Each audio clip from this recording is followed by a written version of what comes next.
Hey guys, how you going? So today on BK Sport, we are back doing another Bledisloe Cup Game 2 review. Now, this was, I guess it was kind of expected. And, you know, we did lose, the Wallabies did lose 27-7. The All Blacks did come out on top in the end. But it's actually a lot more interesting of a result in a game than actually the score represents. And we're going to get into that in just a minute. A lot of people just look at that score and see that the All Blacks smashed them. But in reality, it wasn't really necessarily like that. Let's get talking about it and let's get discussing Bledisloe Cup Game 2.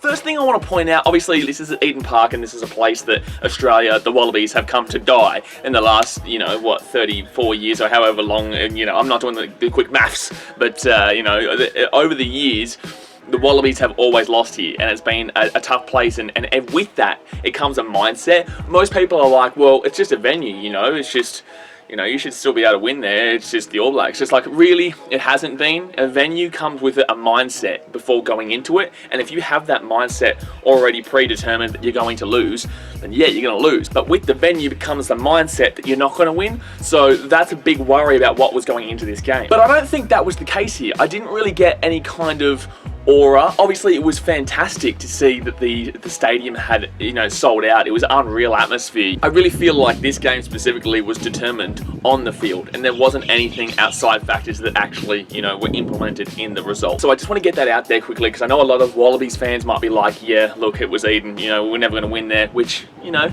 technically is true, but in the same sense, don't think it applied here, and other people would have been using that as an excuse, and I don't think that it was an excuse. So I just want to clarify that quickly. Do I feel like the scoreline was a fair representation of the game?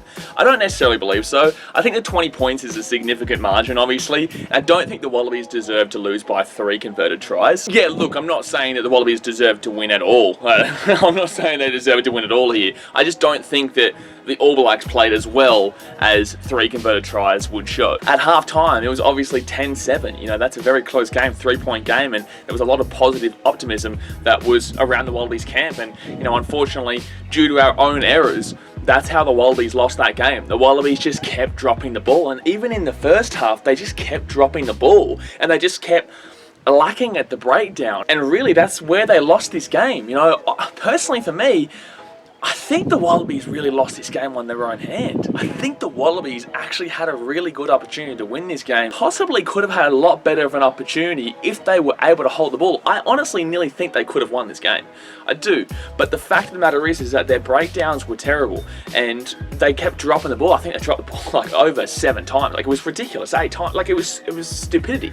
I think they dropped the ball 6 times in the first 25 minutes. And it's like, I understand that from like a minnow nation, you know, I understand that from a team that's not meant to represent the Tier 1 nations, but Australia dropping the ball like 6 or 7 times in the first 25 minutes was outrageous. Like, that's simply not acceptable. And when you're going up against the All Blacks at Eden Park, we'll use that, but when you're going up against the All Blacks in general, if you're going to drop the ball 6 times in a whole game, you're probably not going to have a good game, let alone the first 25 minutes. So that really set the outlay for how this was going to happen. And not to mention the breakdown. Now, New Zealand did do well at the breakdown, but really, I think that Australia was quite lazy in getting there. You know, I think any team would have beaten Australia in the breakdown in that game. You know, every time the ball would be rolled out, there'd be no one there. There was just no one there.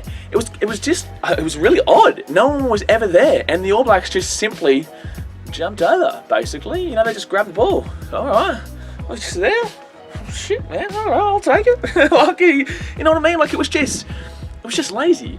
It was just lazy, and it did somewhat improve-ish in the second half, but the damage was done by the time it had kind of improved. So breakdowns are definitely something they need to work on for Game 3, and obviously ball handling. Ball handling skills was just atrocious. But if you take away these aspects, I don't think we did too badly. You know, our tactics weren't bad. The lineouts were somewhat improved. Yeah, they were still a little bit dodgy, but they were improved. The scrum needs work, but I think that the way Australia actually played was a lot more improved than previous years. And yes, they lost by 20, but I just don't think that the scoreline represents how close of a game it actually was until, I don't know, I guess the All Blacks did still play well. Like, don't get me wrong, I'm not denigrating the All Blacks' performance at all. I just think this game probably would have been about, I think it should have been about 13-7. Without the mistakes that Australia kept making, it would have been around 13-7, and the Australians do have a chance there. I do still think the better team won on the day, guys. Don't get me wrong at all. I'm not saying that the Wallabies deserve to win whatsoever. I'm just saying that you remove a majority of those errors that shouldn't be happening in a Tier 1 nation, and we probably are within 7 coming into that final 10 minutes, and you never know what's going to happen then. The All Blacks, they did their job. They played well-ish. You know, they had their mistakes too. They definitely are a beatable team. They're not unbeatable anymore, is what I'm saying. You know, they definitely have shown that they can be beaten. You just can't do as many errors as you've just done. They can be beaten, and that's the main thing, because no Australians ever expected, no one expected Australia to go to New Zealand and come away with anything, let alone a draw. No one expected Australia to win anything over here in New Zealand at Eden Park or in Wellington, and they didn't, but in the same sense, they still proved that they could have. So in regards to that, they now come back to Australia for 2 home games where they are a genuine chance. You know, I don't think they're going to be favourites by any means, but they definitely are a chance. And if they win the next 2 home games, then they're going to win the Bledisloe. So, you know, it just comes down to winning this game at ANZ first, and then making that final game at Suncorp the do or die for this Bledisloe Cup for the first time in, what, 20 years. And Queensland's basically full capacity now, so, you know, a red-hot Australian crowd with, you know, their first taste of blood in 2 decades, I don't know, it's a decent shout. But in saying all that, the Kiwis did do really well. You know, they still did what they needed to do, and that's what you expected. You know, they didn't have a special game by any means, in my opinion, but they still got the job done. And you can give the ball back to a team 1 billion times, but they still need to do something with it. And their attack was just, you know, when they got into the attacking half, they were just dominant. They were powerful, and really they looked threatening every time they had the ball.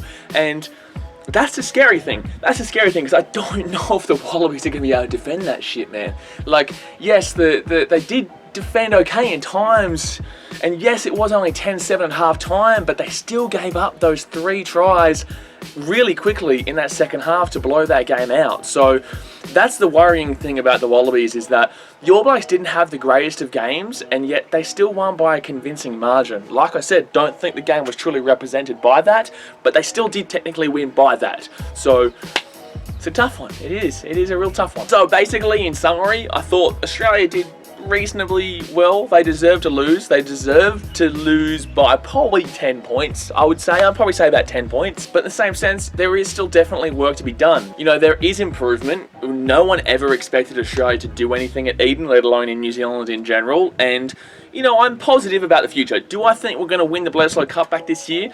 We've got a chance. We've got a chance. Winning 2 home games, it's what we basically need to do anyway. So I don't know. I don't think so, really. I don't think so. I think New Zealand will still be, I think they'll still be too tough, but I definitely give us a good chance. And that's something that not many Australians ever say. You know, I never, ever, ever believe this team will do anything. But this year, there is a hot shot. There is a hot shot. We need to win that first game at ANZ, and then anything can happen in the decider at Suncorp Stadium in front of a packed out crowd. You know, that will be an absolutely incredible game there. So obviously, guys, we're going to be live streaming both those games. I think it's in 2 weeks, because obviously the quarantine period, but those games obviously are a part of the Rugby Championship as well. I don't know if the Championship is still going ahead, because South Africa's little scaredy cats. They're little scaredy cats. They don't want to lose after the World Cup, but don't pretend it's about something else, South Africa. We know it's because you're scared. I think there's talk that Japan might be coming in. I don't know. I don't know what's going on there. I don't even know if the Rugby Championship's still going ahead.